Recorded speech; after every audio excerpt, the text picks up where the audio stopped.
This is a piece titled Stalinism, Soviet Society, and the quote, Worker State, Trotsky's Theory Reexamined by Mark A. Gabbert. Of the many debates that have shaken and fragmented the left, few have been as stormy and divisive as that over the nature of the Soviet Union and the meaning of Stalinism. Polemical positions have ranged from official Communist Party assertions of the thoroughly socialist nature of the USSR to those who argue for a new bureaucratic collectivist mode of production, or that Soviet society is state capitalist and Soviet policy, quote, social fascist. The debate is more than academic. At the level of practical politics, disagreements on the question have disrupted meetings and demonstrations, destroyed political coalitions, and divided the labor movement. In a broader sense, the controversy raises fundamental questions about the nature and possibility of socialism, of the character of Soviet foreign policy, and about the attitude socialists should take in the struggle between the so-called superpowers. Perry Anderson's recent defense and restatement of Trotsky's position on Stalinism reminds us that the debate is still relevant and far from closed. Footnote: see Perry Anderson, 1983, Trotsky's Interpretation of Stalinism, which is on this channel, of course.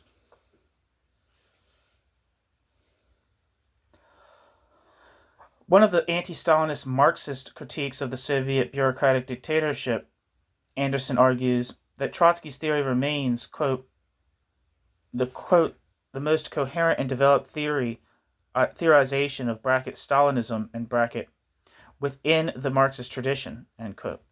Anderson. For Anderson, Trotsky's great achievement was to develop a theory of Stalinism which, since it was soundly rooted in classical Marxism, allowed Trotsky to avoid, quote, the explanations of hasty journalism and improvised confections of new classes or modes of production, unanchored in historical materialism, which marked the reaction of many of his contemporaries, end quote. Perry Anderson. These are, of course, sweeping and categorical claims, since they are made by a contemporary Marxist of considerable learning and sophistication about one of the great Marxist theorists and revolutionaries of the 20th century. One supposes there must be more than a little truth in them. Yet on closer examination, these claims will not hold up, for despite all Trotsky's political integrity and lifelong practice of materialist analysis, his critique of Stalinism is not anchored in Marxist categories. It is, rather, fundamentally flawed by basic confusions and misconceptions. Since, as Anderson implies, an adequate understanding of Stalinism is of enormous theoretical and political importance, it seems worthwhile to discuss these difficulties, though it would be naive to expect to prevail in a debate where party allegiance has often counted for more than theoretical clarity. As Anderson develops it, the heart of Trotsky's position was the theory that Stalinist societies could be characterized as, quote, worker states. Trotsky based this notion first on the argument that, since its domination rested on a monopoly of state power rather than on, quote, any independent structural role in production proper, end quote, the Stalinist bureaucracy could not be considered a new ruling class. In addition, Trotsky argued that despite bureaucratic dictatorship, the fundamental social legacy of 1917 continued to exist in the form of, quote, nationalized or, quote, social property relations. These property relations were essential to the, quote, identity and legitimacy of the bureaucracy as a political, quote, caste, end quote, end quote. And, however reactionary its foreign or domestic policies, insofar as the bureaucracy defended these anti-capitalist social gains of 1917, it could be considered a progressive force. In this view, bureaucratic dictatorship represented a purely political degeneration, leaving the original social revolution basically intact. The task of the Russian proletariat was, therefore, to abolish this bureaucratic deformity through a political revolution that would establish the dictatorship of the proletariat in its, quote, pure or democratic form. Just as the French revolutions of 1830 and 1848 preserved the property relations created by the social revolution of 1789 while extending political democracy, so the anti-bureaucratic revolution would merely extend political democracy within the framework of the social legacy of 1917. In the meantime, it was the duty of socialists to defend the Soviet state against imperialist aggression, since in doing so they defended the anti-capitalist achievement of 1917. Since much of the Trotsky-Anderson position hangs on the assertion that the Stalinist bureaucracy is not a new ruling class but only a political caste, let us begin with this problem. Anderson argues that a social group can be considered a class if and only if it exercises a, quote, independent structural role in the process of production proper, end quote.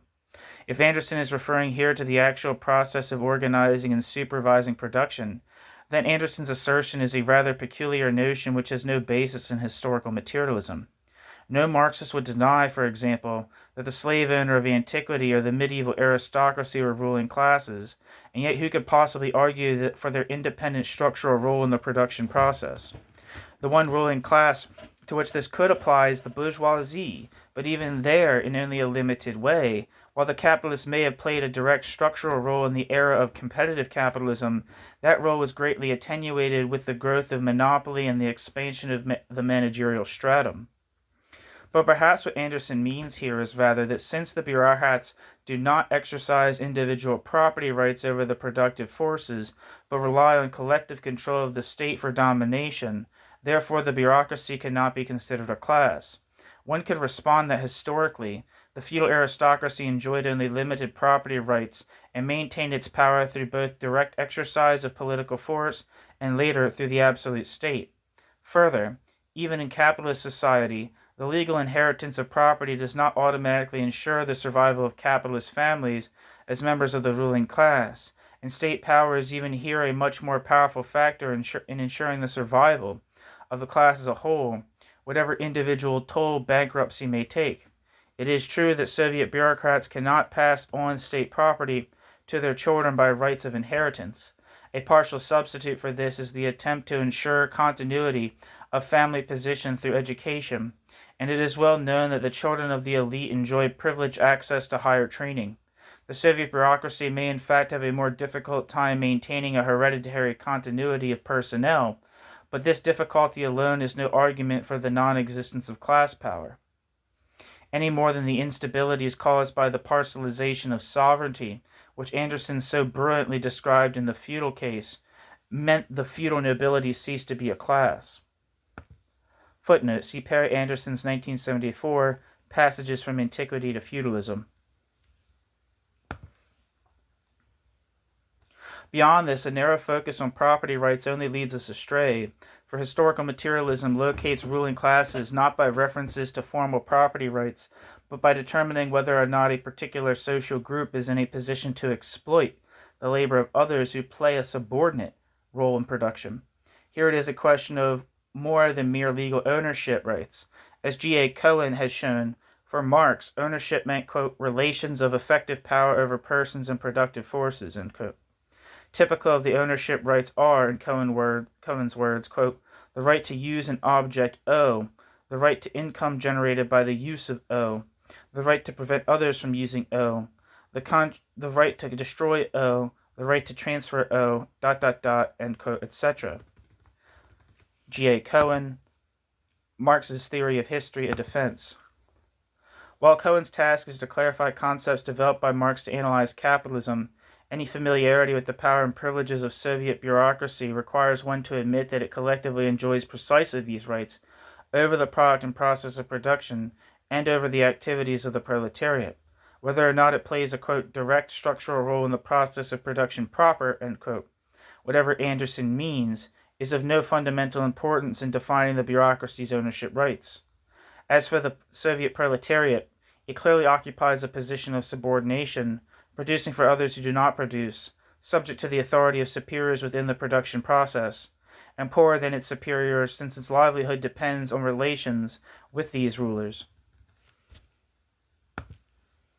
Footnote: it is interesting that the non-Marxist sociologist Anthony Giddens shares Anderson's conviction that private property rights are the essential prerequisite to class society.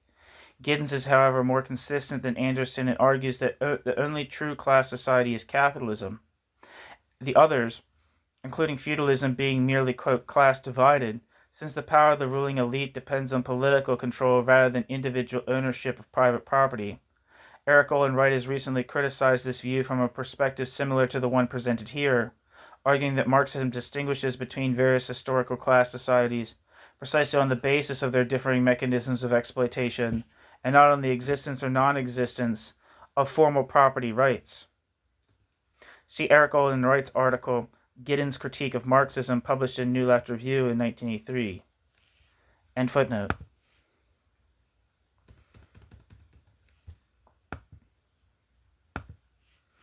In the end, then, a materialist account of class structure locates ruling and subordinate classes through an analysis of who exercises power over the process and product of production. For this reason, it is more accurate to refer to the social relations of production, the social relations of production of a given society, since the term property relations tends to imply that the existence of class society depends on legal rights of private ownership. On this analysis, it is incorrect to argue that since the Soviet bureaucracy has no private property rights over the means of production, but collectively exercises exploitation through control of the state, therefore it is not a class. On the contrary, if the real issue is effective control over, quote, persons and productive forces, unquote, then it matters little how that is done so long as it is done. In the Soviet case, it happens to be done through the state rather than private ownership rights. All this means is that in this case, there is no autonomy of the state from the structure and organization of economic life, as there is to some degree in any given capitalist society. Footnote. See Adam Westoby's 1981 book, Communism Since World War II. I just actually read a obituary of Adam Westoby. He actually published a book where he translated, I don't know if he translated, but he was like the editor of a translation of Bruno Rizzi's The Bureaucratization of the World, but only the first part. Anyway. As the collective nature of bureaucratic power, membership in the bureaucracy, as to the collective nature of bureaucratic power, membership in the bureaucracy gives the individual bureaucrat authority over production, access to the surplus product, and power over the direction of the economy, consistent with ownership rights. It may require empirical work to distinguish precisely where the ruling bureaucracy ends and middle-level bureaucrats become occupants of contradictory class locations. But surely, this is more consistent with the materialist analysis than the denying that the Soviet bureaucracy is a ruling class. Footnote. See Eric Olin Wright, 1978, Class Crisis and the State, published by New Left Books, Chapter 2, where the idea of contradictory class locations is introduced to analyze the social location of the middle strata in late capitalist society. End footnote.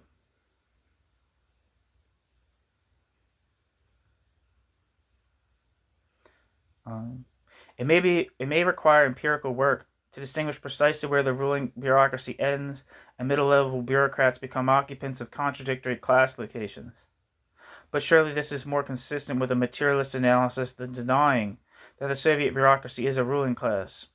For in the end, we are confronted with a social group that collectively controls Russian economic life, devising the plan, commanding production, setting prices, coordinating the means of production, and distributing national income. Though its own ability to appropriate the surplus produced by the proletariat is limited by both the needs of expanded reproduction and defense, this in no way annuls the bureaucracy's ruling position. Similar demands face the capitalist ruling class in the West without its thereby ceasing to dominate social and economic life. Footnote. See Antonio Carlo, 1974's article, The Socioeconomic Nature of the USSR, which is on this channel. Economic growth is, of course, the only way the bureaucracy can, quote, provide and expand bureaucratic privilege, meet the consumption demands of the population, protect the state against internal and external threats, and shield the domestic economy from the world market, end quote. Carlo. Westoby.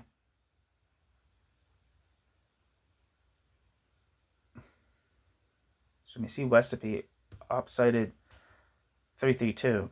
Needless to say, on this analysis, the need to distribute a portion of the total product to improving proletarian living standards is no argument against the class nature of the bureaucracy. End footnote. It was on the existence of such property relations that Trotsky justified his claim that the USSR was a workers' state endowed in some way with a proletarian character. It is, of course, no accident that Anderson himself is careful not to call Soviet production relations, quote, socialist, for it can surely be argued that socialist production relations have never been established in the Soviet Union. It's interesting because Trotsky did view the USSR, in my reading, Trotsky did view production in the USSR as socialist, and that exploitation fundamentally was not happening. What was happening was that the bureaucracy was essentially pilfering from the property that legally belonged to the workers. There was bourgeois norms of distribution on top of socialist production. Trotsky definitely believed that the USSR was in some sense in a halfway house between capitalism and socialism. Viewing production as socialist does not mean that Trotsky viewed the USSR's overall economy as socialist, but its production relations were. But if this is true, something is seriously wrong with the analysis that speaks of, quote, nationalized property relations, end quote, or, quote, social property relations, end quote, as though they were a legacy from 1917, giving the state a proletarian character, and to be preserved in the same way capitalist production relations persisted in France from 1789 through the revolutions of 1830 and 1848. The key problem here lies in a confusion about the nature about the nature of socialist production relations, a confusion immediately revealed by Anderson's use of such non-Marxist neologisms as, quote, social or, quote, nationalized property relations. As every Marxist would argue, for socialism to exist, the proletariat must become the ruling class. For this to happen, the simple abolition of private property and the means of production is not sufficient. Indeed, for Marx, socialist production relations were constituted precisely by the creation of a new form of the state, the dictatorship of the proletariat. As described in the Civil War in France and elaborated on by Lenin in The State and Revolution, such a state was akin to direct democracy, maintaining through extension of universal suffrage and abolition of professional repressive forces a virtual identity with society as a whole. Footnote. Much theoretical work remains to be done on the problem of the degree of autonomy of the state from civil society consistent with socialist production relations. For a recent discussion of the problem, see Ralph Miliband, 1983, article, State Power and Class Interest, published in New Left Review.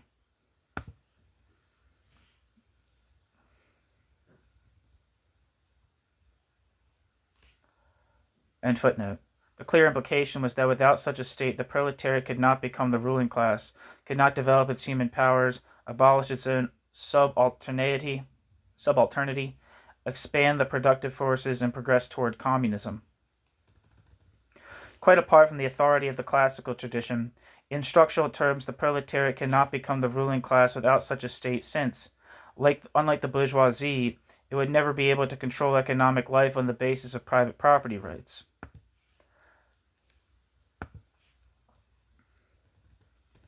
Indeed, this is precisely where Anderson's argument for an analogy between 1789 and 1917 breaks down, as do the supposed analogies between Stalinism and absolutism and fascism. To put it simply, the absolute state remained feudal because it continued to reproduce feudal production relations. Through the absolute state's power, individual aristocrats continued to extract surplus from the peasantry, which remained a subordinate class.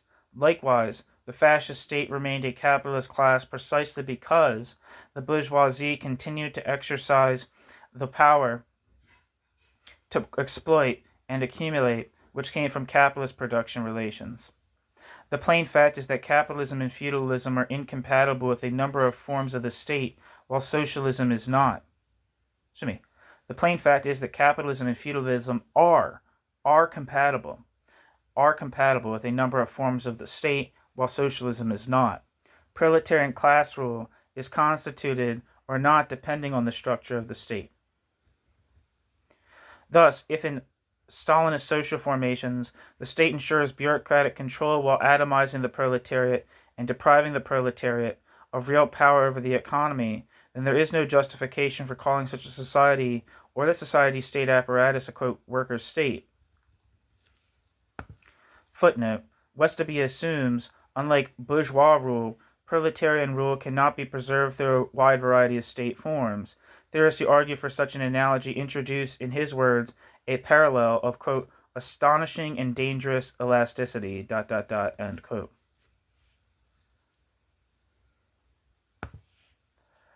If in such a context we discover that the market does not dominate production, or that private property and the means of production has been abolished, we have not thereby discovered, quote, social property in any proletarian sense.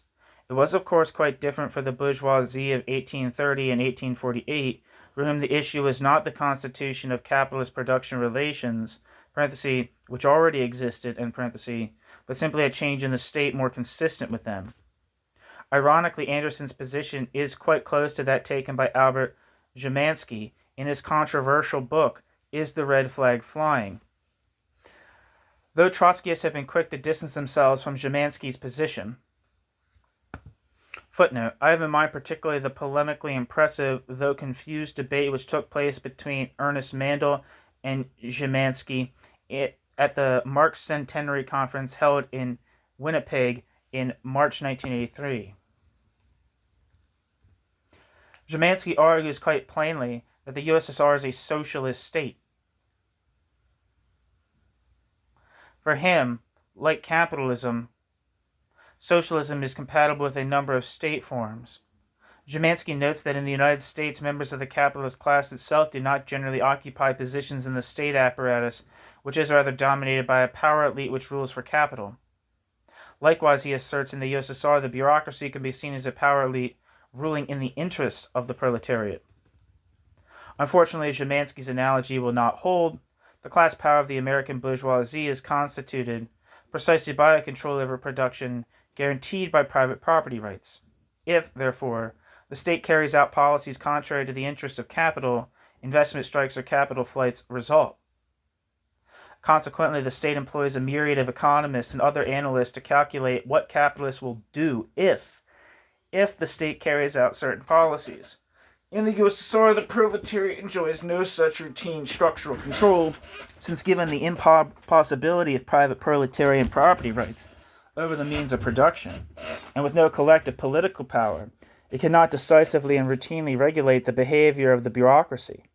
To speak, as Szymanski does, of a power elite in the service of a ruling proletariat is therefore plainly incorrect, just as it is false to argue that the existence of so-called social property proves the existence of a worker state when the control of this non-capitalist property is decisively in the hands of the central bureaucracy.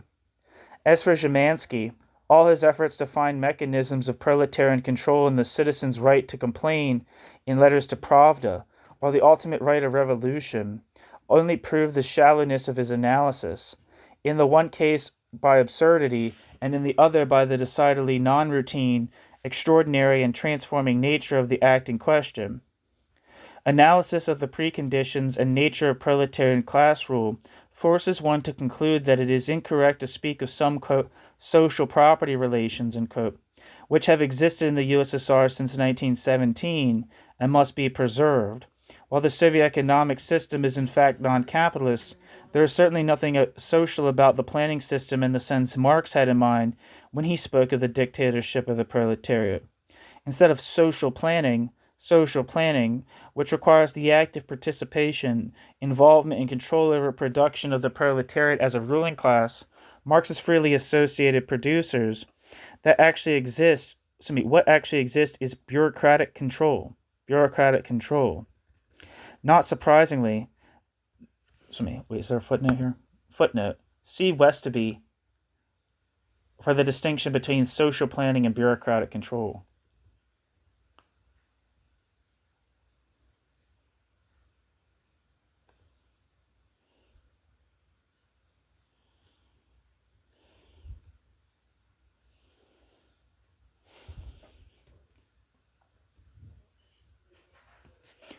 End footnote. Not surprisingly, the economic performance of this system does not live up to the norms of higher productivity and efficiency Marx and Lenin thought would characterize a truly socialized productive system. Rather, after an initial period of industrialization, the contradictions of bureaucratic social relations of production have begun to assert themselves. Resisting demands for efficiency, careerist managers conceal capacity, hoard labor, and ignore quality in an effort to meet centrally allocated production targets. The proletariat, lacking either capitalist or socialist incentives, responds with a level of productivity much inferior to that of the West. Further, the over-centralized hierarchical planning system is unable to coordinate the complexities of a highly developed consumer sector, leading to overinvestment in heavy industry.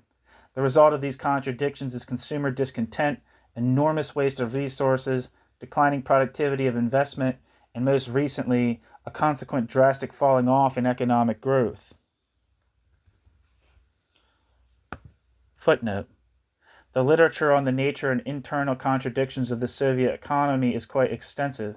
See, for example, Carlo and D.M. Nutty's The Contradictions of Socialist Economies, a Marxist Interpretation, published in the Socialist Register, 1979. See Michael Ellman's 1979 book, Socialist Planning, Chris Harman's 1974 book, Bureaucracy and Revolution in Eastern Europe. See also the numerous articles in Hillel Tichton's Journal Critique, and for a non-Marxist view, see the work of Alec Nova.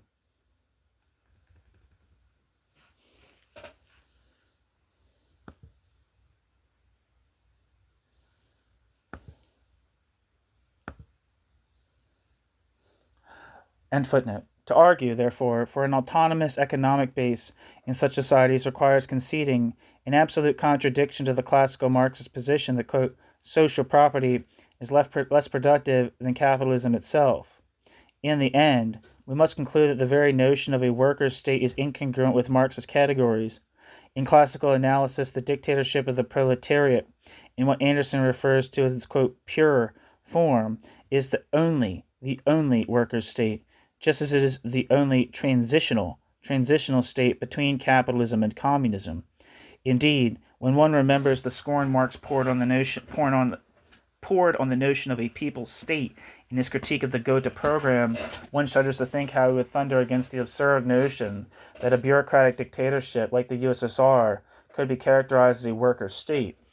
For Marx, socialist relations of production were constituted by a specific form of the state, and socialism was transitional precisely because the proletariat was the ruling class and in the process of self-development.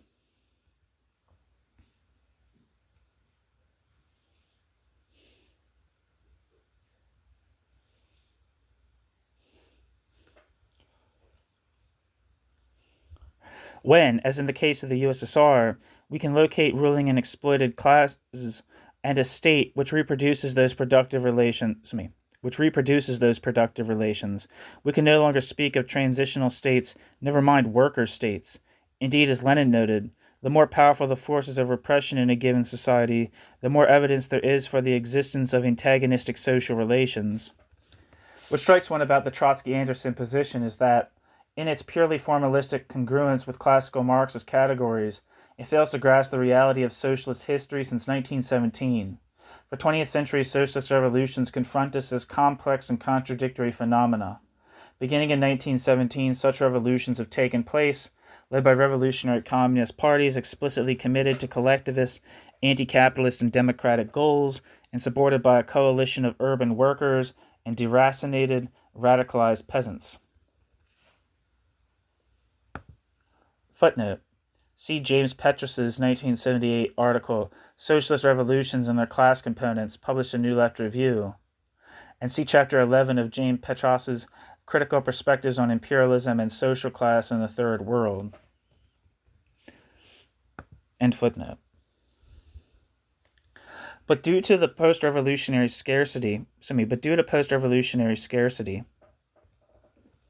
I keep pressing the wrong button. But due to post-revolutionary scarcity, imperialist hostility, the slight social weight of the industrial proletariat, and the opportunism of party cadres, socialist productive relations have not been established. Instead, bureaucratic states have emerged, characterized by new antagonistic class relations. Footnote. Westerby's chapter entitled The Formation of New Communist States Since the War, though a suggestive account of the bureaucratization process, attributes too great a degree of political cynicism and opportunism to party cadres, and not enough weight to economic, social, and external political factors. An adequate account of the bureaucratization process has to explain convincingly when and how the shift begins from democratic revolutionary militancy to bureaucratic control. Such an account will, I think, be very little based on an assumption that cynical opportunism determines Communist Party strategy from the beginning of revolutionary struggle to its end. For another discussion of bureaucratization, see Michal Levy, 1981, Combined and Uneven Development, published with New Left Books.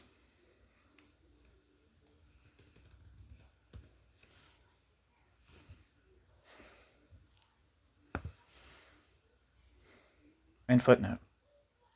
Since this is what happened, Marxists must speak clearly about it using the categories of historical materialism to analyze phenomena not specifically anticipated in the classical literature. It is therefore time to abandon a conceptual apparatus forged in the polemics of the 1930s and see the USSR for what it is, a new mode of production neither capitalist nor socialist, unforeseen by classical Marxism, and with its own exploitative productive relations and resulting laws of motion. This requires recognition that the Trotskyist notion of a workers' state is itself among the numerous, quote, confections, unanchored in historical materialism, end quote, which have obscured rather than illuminated our understanding of contemporary history. But of course, behind Anderson's analysis, as behind Trotsky's, are real and important political considerations involving the attitude revolutionary socialists should take towards the regimes in question. That a theorist of such enormous power and originality as Trotsky should have fallen into the confusions noted here was in fact due partly to urgent political considerations which affected Trotsky at the deepest level. Powerfully identified with the achievements of 1917, appalled at its bureaucratic transformation, attacked as a counter-revolutionary by the Stalinists, and alarmed at the growth of fascism, for personal and general political reasons, Trotsky had to find a way both to reject and defend the Soviet experiment. Anderson, whose work as a historian and theorist has rightfully been a model for the non-Stalinist left, no doubt has similar concerns: the demoralization of the generation of 1968, the miserable intellectual poverty of the so-called new philosophers, and imperialism's continuing and ever-increasing retreat to peace. Ever-increasing threat to peace, and progressive movements are good reasons to search again for the side of the angels. Indeed, Anderson implies this very concern when he notes how the theorists of bureaucratic collectivism and state capitalism have always drifted right, while the Trotskyist position has proved justification for unswerving, if critical, support for the USSR. However important these considerations and sentiments, the adequacy of an analysis cannot be proven by its alleged political consequences, but only by how well it explains the phenomenon in question. Still, it is crucial to delineate the political consequences of viewing the USSR and other similar regimes as new forms of class society, which brings us to the propositions of the Anderson-Trotsky theory, which require defense of the USSR from imperialist aggression, and see the ruling bureaucracy as the internal defender of, quote, social or, quote, nationalized property relations. As we have seen, the vague notion of, quote, social or, quote, nationalized property relations tells us little about either socialism or the nature of the USSR. At the same time, there is no question that the Stalinist economies are non-capitalist, or that consequently workers benefit in certain ways they would not if capitalism were restored. The absence of crises of overproduction, unemployment, and inflation are not negligible gains. Equally important to the proletariat are virtually guaranteed minimum living standards, higher levels of social equality than in the capitalist world — that's debatable — relatively cheap food and housing, and gradually rising living standards. Indeed, in bureaucratic society, such things come to be seen as proletarian rights, quite apart from whatever hostility the working class may feel because of bureaucratic privilege, lack of proletarian control over the workplace and planning process, a general lack of political and intellectual freedom.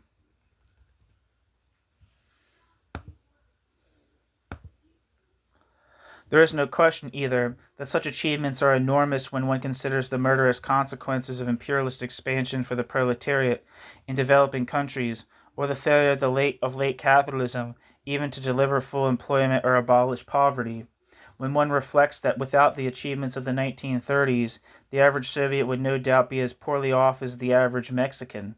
The historically progressive nature of bureaucratic society is clear enough. Such achievements are worth defending, and from the perspective of millions suffering under neo-colonial repression, worth fighting to achieve. This is very interesting, actually, because there, as people like I think really like Hal Draper and Max Shachtman, and Sean McGomden note that Orthodox Trotskyism kind of shared the notion. Bruno Ricci and the Orthodox Trotskyism shared the notion after Trotsky, at least. It's not necessarily true. This is not true of Trotsky. That the bureaucratic societies of, say, like the Eastern Bloc, were like kind of like the wave of the future, and there were kind of no longer worker states, but long-term. Well, maybe they were worker states, but long-term. The term they used to prefer was like long-term transitional societies.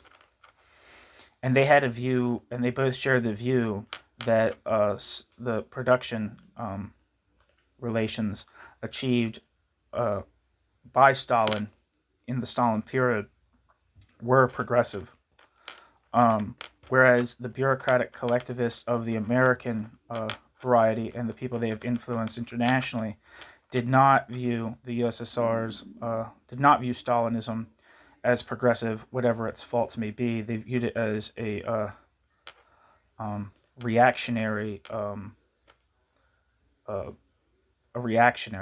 totally reactionary phenomenon. One of the things that it's interesting to hear talk about the achievements of the 1930s, and all the that were ostensibly achieved in the Soviet Union. He just says the line above refers to the murderous consequences of imperialist expansion, which is true. But also, but then talks about the achievements in the 1930s of the Soviet Union, as if those achievements were not fundamentally based on extreme degrees of exploitation of the direct producers, both peasantry and worker direct producers, peasant and worker direct producers. So this is definitely not of this guy, even though he's criticizing the degenerated worker state thesis. He is not coming at this from a third campus perspective, especially, and is more in line with Grizzi, who believed that Stalinism, as well as fascism for that matter, were progressive to the degree that they concentrated the means of production and concentrated control over them. That's kind of like a sloppy, conflation of the dynamics of National Socialism and Stalinism. But he definitely viewed this kind of like totalitarian collectivism as a progressive step for humanity. That it was transitional, a transitional society between socialism. It was something unforeseen by Marx, but that it was the new mode of production that was going to come to dominate the world. Hence the title, The Bureaucratization of the World. And that was going to be the next stage of human civilization, and after that, socialism. So the workers should support these, Stalin, even though his society is not a worker state. I'm not saying that's what this person who wrote this piece is saying, but when they're talking about bureaucratic society, the Stalinist society being progressive, there is an overlap, and it's no coincidence that he's drawing on Westoby and Ricci and Carlo as opposed to Shachtman, Burnham, Draper, Jacobson, etc. Anyway, no doubt too, the bureaucracy has refused to dismantle these gains or the system of economic control that ensures them. The reason, however, surely goes beyond Anderson's rather idealistic assertion that these gains of 1917 guarantee the bureaucracy both legitimacy and identity. They do, of course, serve to maintain both the material basis for political stability and an ideological justification for continued bureaucratic control.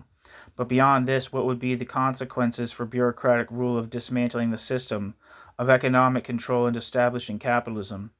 Quite apart from providing a motive for proletarian rebellion, a return to the market would mean an end to bureaucratic control and the reintroduction of competition, resulting inevitably in a savage struggle over the spoils and the ultimate reduction of the bureaucracy to the role of civil service.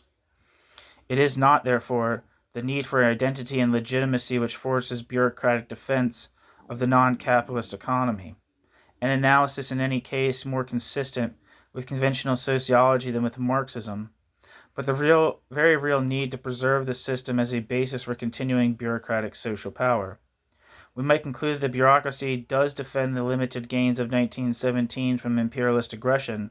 After all, it has very good class reasons for doing so. Footnote: Carlo argues that given the choice between socialist democracy and capitalism, the bureaucracy would no doubt prefer capitalism, so it would still permit social inequality. End footnote.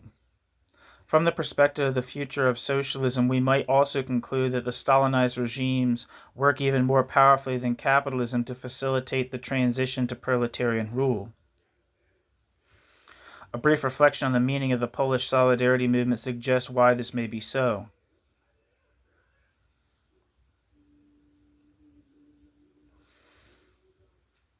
Common hostility to a single employer, the impossibility of capital strikes and flights, the absence of a mystifying market domination of the economy, the immediate politicization of economic questions, and the contradictory messages of bureaucratic ideological discourse all support a level of class unity, a raising of fundamental demands, and a weakening of ruling class hegemony favorable to socialist revolution.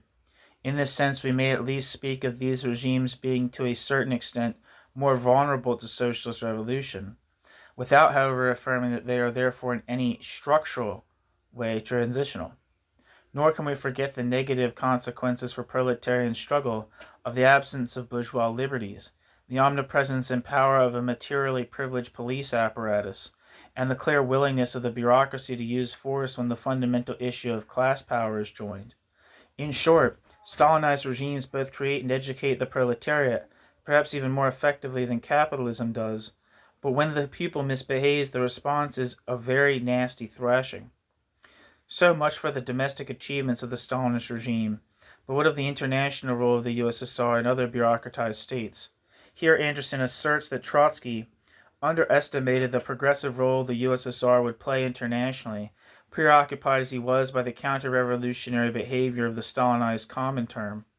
And surely Anderson is partly correct here, for it is beyond question that the survival of non-capitalist orders in Cuba and Vietnam and the strength of liberation movements elsewhere is owed much to Soviet support.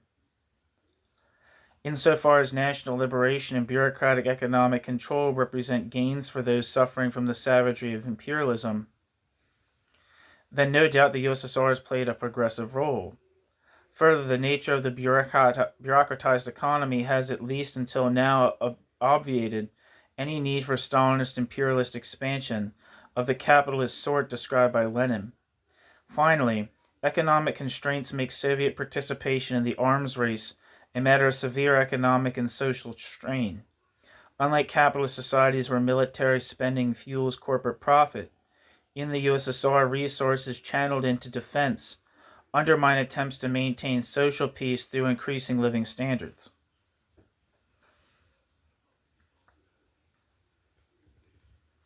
The bureaucracy, therefore, has every reason to prefer arms reduction to escalating militarism, and yet, as Anderson would no doubt agree, this progressive side of Soviet policy is by no means the whole story. It is true that the Soviet material support and the example of a non-capitalist alternative for economic development have contributed to the success of anti-imperialist liberation struggles. On the other hand, Soviet promotion of the bureaucratic model has hindered the development of socialist democracy in the aftermath of successful liberation struggles. The slip into bureaucratic domination in places like Vietnam and Cuba can be partly linked to the Soviet insistence on such developments as a precondition for further aid and continued friendly relations. I can't really speak on Cuba as much, but on Vietnam, Vietnam was Ho Chi Minh himself was a Stalinist. Um, that might be an independent Stalinism, right? Just as Mao's Stalinism and Tito's Stalinism might be um, um, distinct. That doesn't mean they weren't Stalinists.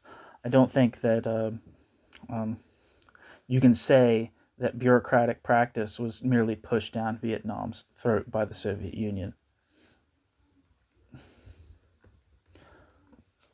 Nor has this hostility to non-bureaucratic strategies been limited to less developed countries.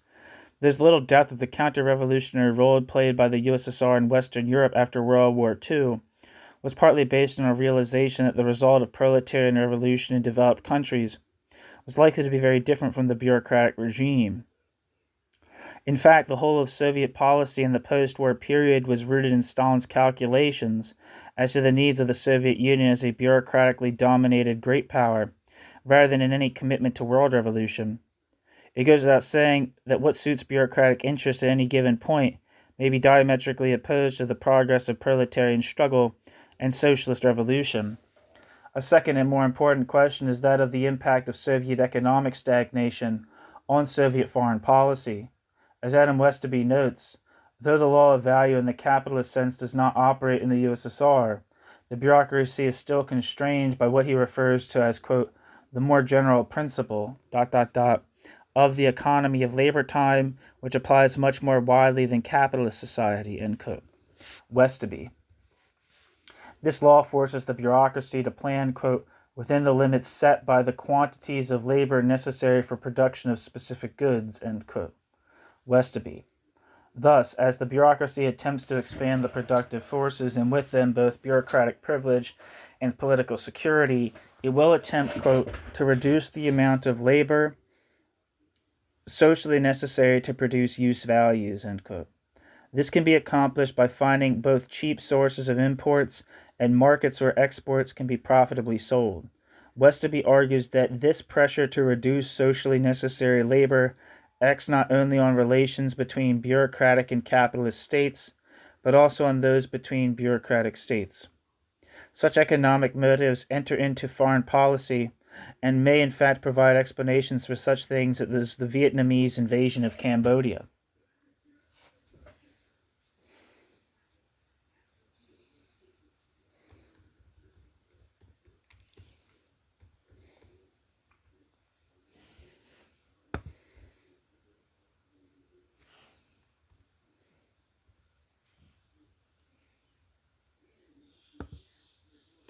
If Westoby's analysis is correct, and certainly it is consistent with materialist assumptions and categories, then the future prospect of a distinctively bureaucratic imperialism cannot be ruled out. Indeed, such possibilities are increased by one universally agreed upon fact, that the Soviet Union is experiencing declining growth rates, ever-decreasing productivity of investment in labor, dwindling labor supplies, and increasing difficulties in obtaining raw materials. Footnote. For a statistical summary and analysis of these economic difficulties, see Mark Harrison's 1980 article, The Soviet Economy and the 10th Five-Year Plan, published in the Economic Bulletin 7. This journal is published by the Economic Committee of the Communist Party of Great Britain and cannot be accused of gratuitous anti-Sovietism. End footnote.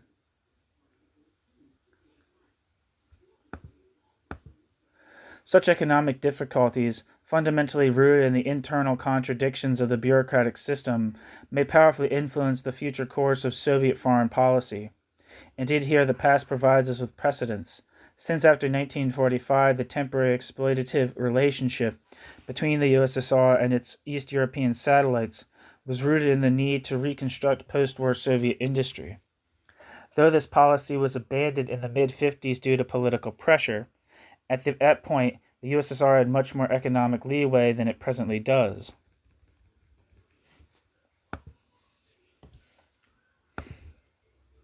Footnote.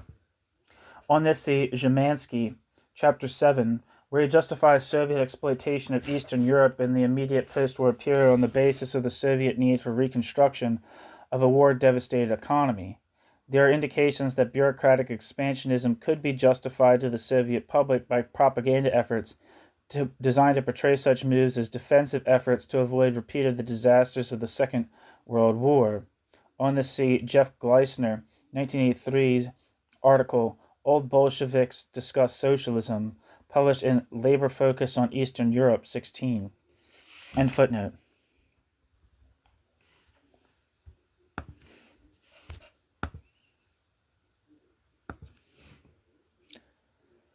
In short, bureaucratic interest in increasing its own privileges and guaranteeing social peace through rising living standards may in fact act as powerful motives toward an increasingly imperialistic foreign policy.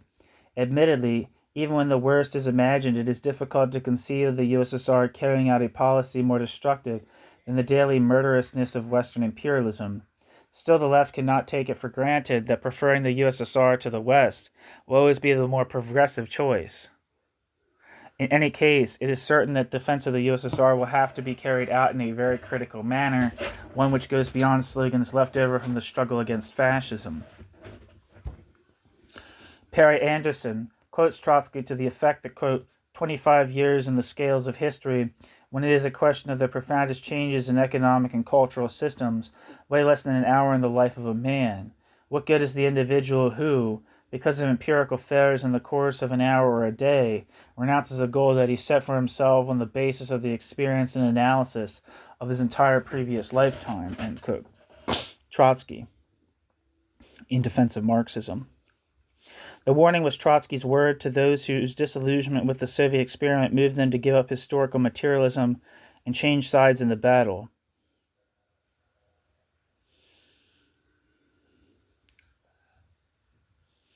Fair enough, but a reasonable commitment to materialist analysis and to socialist democracy requires a coherent critique of Stalinism and its results.